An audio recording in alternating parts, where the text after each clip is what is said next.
So hi everybody, my name is Jill Jedlicka. I'm the Executive Director of Buffalo Niagara Waterkeeper. It's a great pleasure and I'm very excited to be out here today for a ribbon cutting for another exciting ecological restoration project, our Living Shorelines project here at Elgin Island Bark Park. Joining me today are Carol Sampson she's a Community Relations Representative for the New York Power Authority. We have Aaron Redding from New York State DEC GES, the Greenway Ecological Standing Committee. We have Jimbo McDonald from Erie County. We also have Megan Cochran representing New York Sea Grant. And we have Ganesha Glos from Friends of Ellicott, as well as our project manager, Charlie Otto. I want to recognize. Charlie will be here to answer some technical questions in a moment. And our contractors, WSP, who I see in full force back over there. And also want to recognize and thank our other partners in this is New York State Canal Corp, Cornell, and New York State DEC through their variety of collaborations and partnerships. So we are not strangers to this section of the creek and local ecosystems. We have collaborated with many local partners, including Erie County and Friends of Ellicott, on some previous work that we've done at Ellicott Creek Park, just downstream, and also the North Tonawanda Botanical Gardens. But we are really excited to extend and announce the grand opening of additional eco-restoration work that we've done here with our partners at Ellicott Island Bark Park. The cost was about and grants totaled about $800,000 through various funders over several years of work. And we could not have done this work without our partners who you'll hear from momentarily. We describe this restoration here can be categorized as small but mighty and impactful. This project proves that ecological restoration and public access and recreation can coexist. We are reminded today, and in a very sad, ironic way, of globally known conservationist Dr. Jane Goodall, who herself was a hero of conservation and also adored dogs and animals and saw the coexistence of different activities in our world. So we do express a nod to the loss that the world has with Dr. Jane Goodall. This restoration effort is driven by the need to improve the ecosystem and water quality of Tonawanda Creek. The bonus to this work is that the design provide designated access for people and their pets to experience the natural world, but in a less impactful way to the ecosystems. The group that worked together and the partners on this understands the dynamics of this site, and we have observed how these competing in each use was negatively impacting each other. We had things happening here, such as what Charlie likes to describe as runaway erosion and turbidity, meaning the cloudiness of the water. The end of the Ellicott Island Bark Park was eroding away. I know, it was horrible. It was eroding away, and the ecosystem was being damaged, over time and by use. So this thoughtful design allows us to continue all of these uses. So I'm so excited too. The project design utilizes nature-based strategies to create basically a functioning living shoreline along the southern tip of Ellicott Island. Through this work, we will stabilize the rapidly eroding shoreline. We will reduce stormwater pollution and bank erosion. We will remove, and we have removed, invasive and non-native plant species and also established diverse native species plantings. We are creating conditions along the shoreline that are suitable for aquatic life to reestablish. And we are improving water quality by reducing sediment suspension at this access point. Also, this project will benefit the wildlife that rely on healthy shorelines, such as the freshwater mussels, warm water fish species, wading birds, waterfowl, beneficial insects, and other pollinators. So here's kind of the summary of impact. Basically what we've done is we've kind of reevaluated and relooked at the use of the site. The dog access area now is designed to separate the ecological restoration areas and not preventing that access for the future. We will reduce turbidity in the local, from the local sediment from being churned up, and there are wetland areas near this area that are going to be enhanced due to the restrictions of where dogs can access the water. We have already seen this season alone how the shoreline is already regenerating through some of the work that was implemented.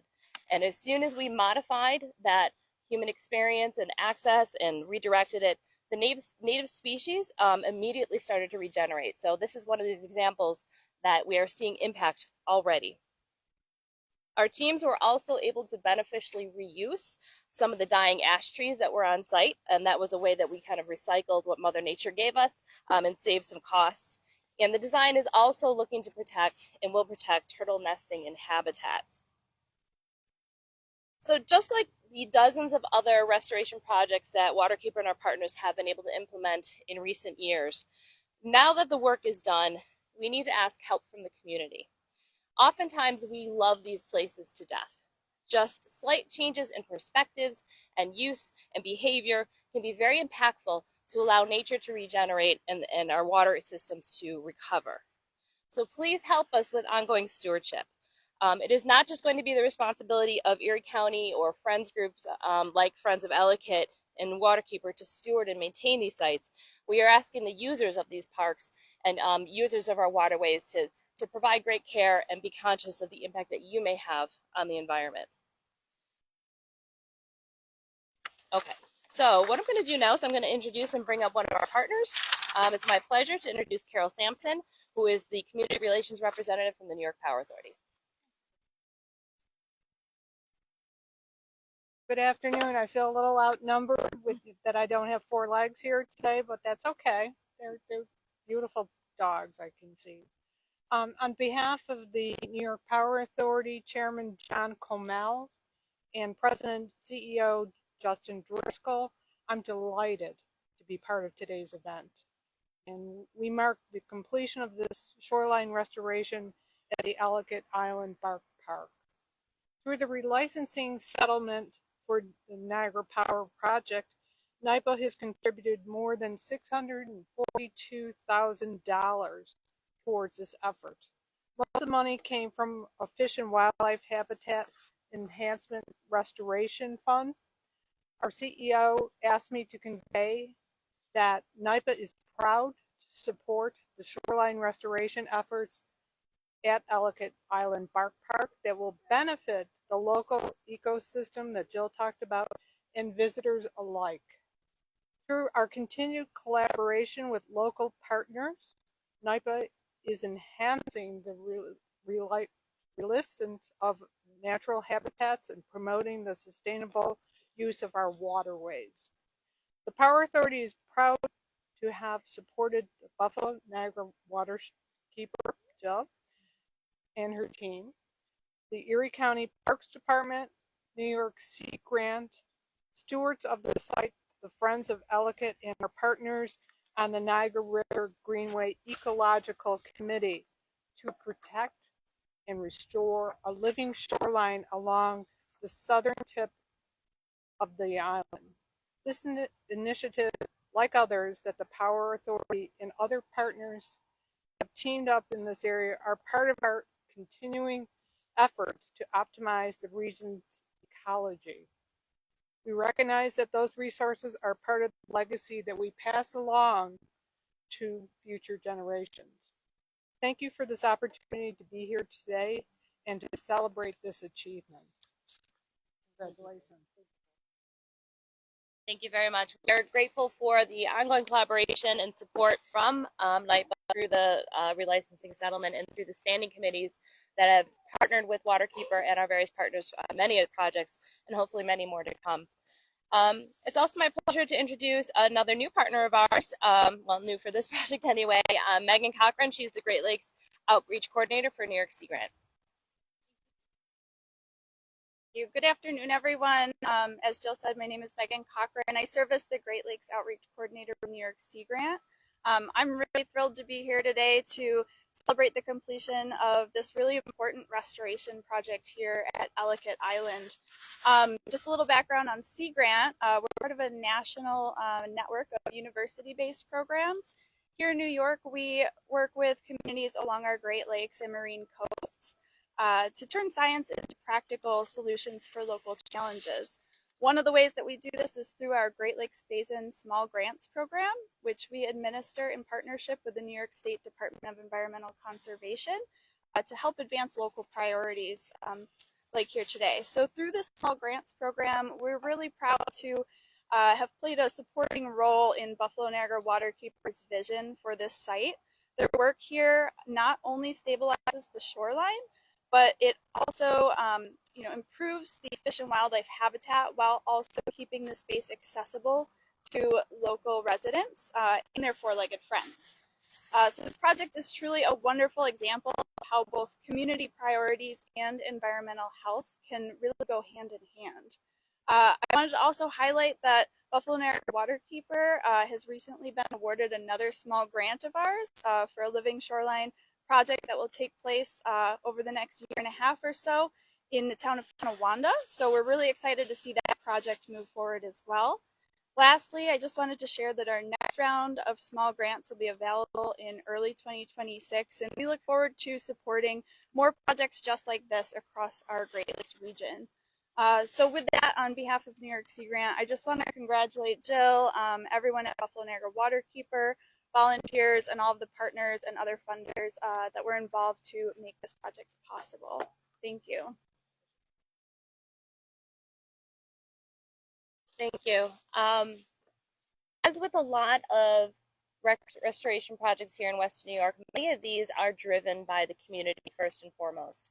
And many of these are maintained and sustained by the community after the celebration, the ribbon cutting is, and the projects go in the ground.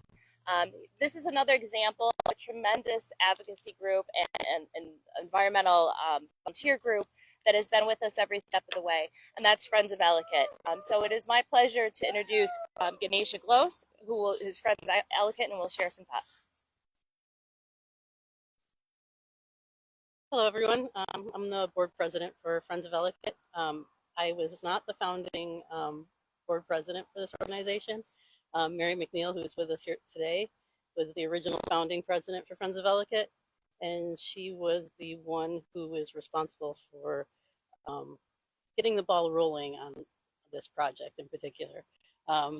Mary and the previous board, Steve Ellicott, Pete Yorkovich, they saw that the erosion was happening on the island and how quickly it was happening, and tried to make immediate remediation so that we could prevent it from going any further. We had gotten a donation from Mishler's Nursery out in Williamsville of over 1,500 native grass plugs. So one of our projects to begin with was to, by hand, put each of those plugs into the island to try and keep some vegetation on it. We also had a drainage project that was put in by Menny's Nursery to help redirect the water that was flowing down the hill through a drainage system into the creek. So those were the efforts that were put into effect before Buffalo Niagara Waterkeeper came on board.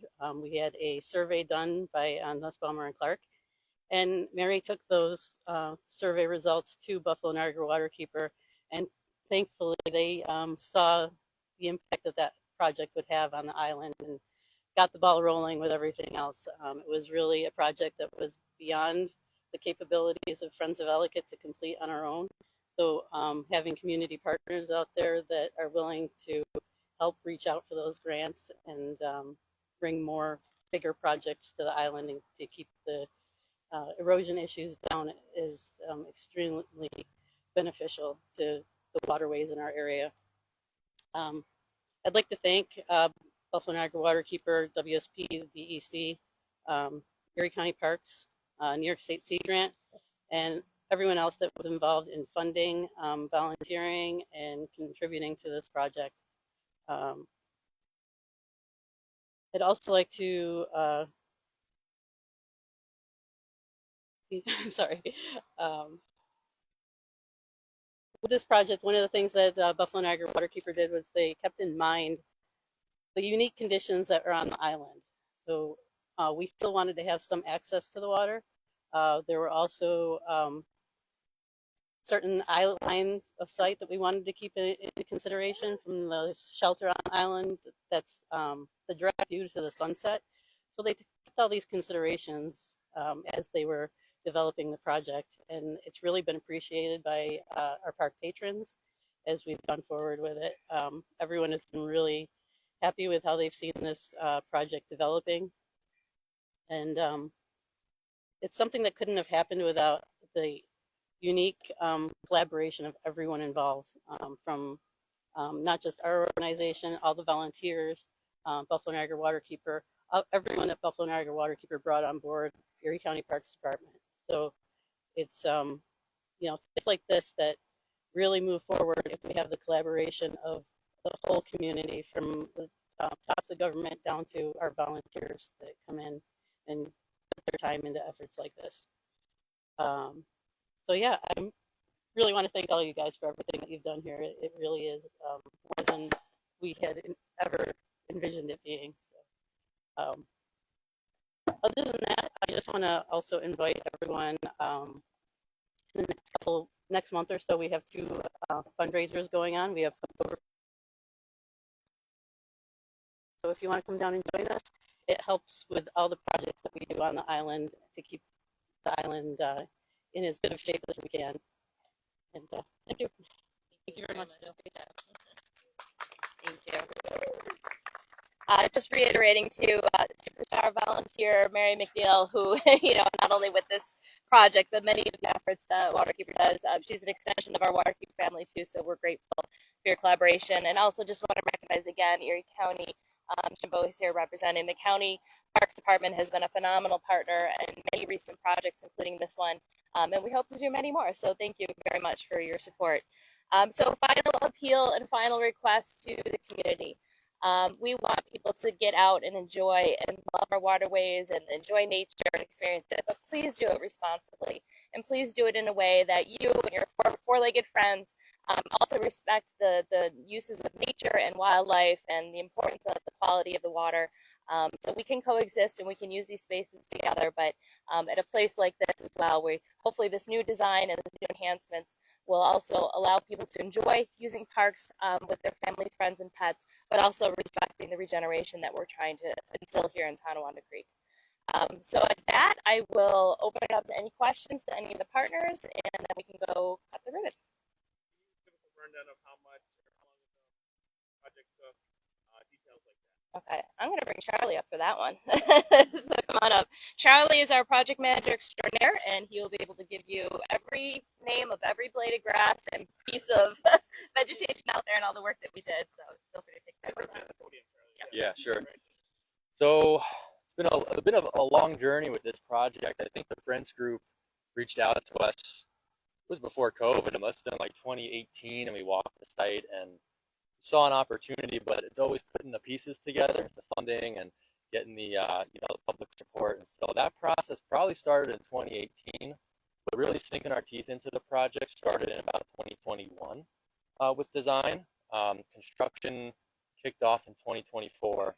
And so this is really the first growing season of the project, which to be honest is not usually the most beautiful moment in a restoration.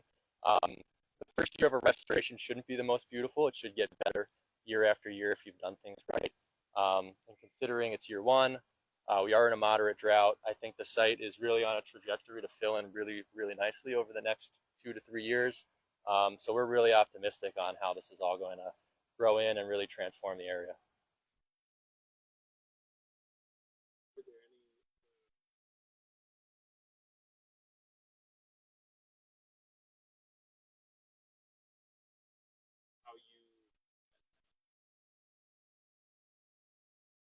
Yeah, well, WSP is here, and they were the lead engineer and designers, and we collaborated with them throughout.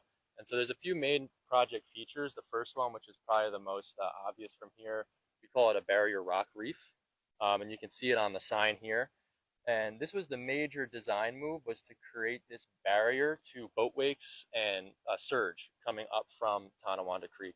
And so that really protects the shoreline. And there's a big difference between the rock that you see conventionally used, which is rock right on the shoreline, versus rock off of the shoreline protecting the nearshore area.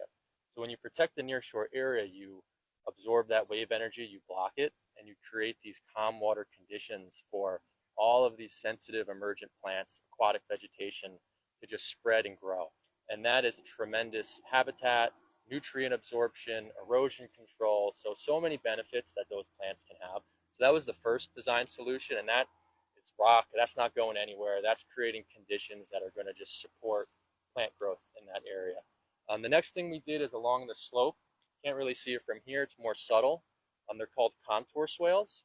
So instead of just letting water sheet flow straight down a slope and eroding out the soil as it flows down, you create almost these little swales that intercept that water and prevent it from picking up speed.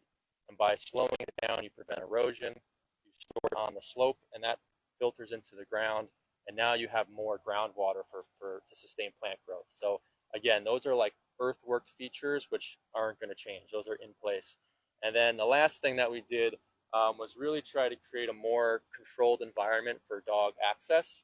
And the most obvious feature of that, we call it the stacked log barrier, but it shoots out perpendicular from the shoreline, and it will contain an area where dogs can get in and out of the water in a way that's safe and kind of erosion proof as we designed it, and it really protects the ecological zone of the project from all those paws running back and forth, which can cause impact. So there's a lot of structural stuff out there that really does set the tone and create the conditions for success long term.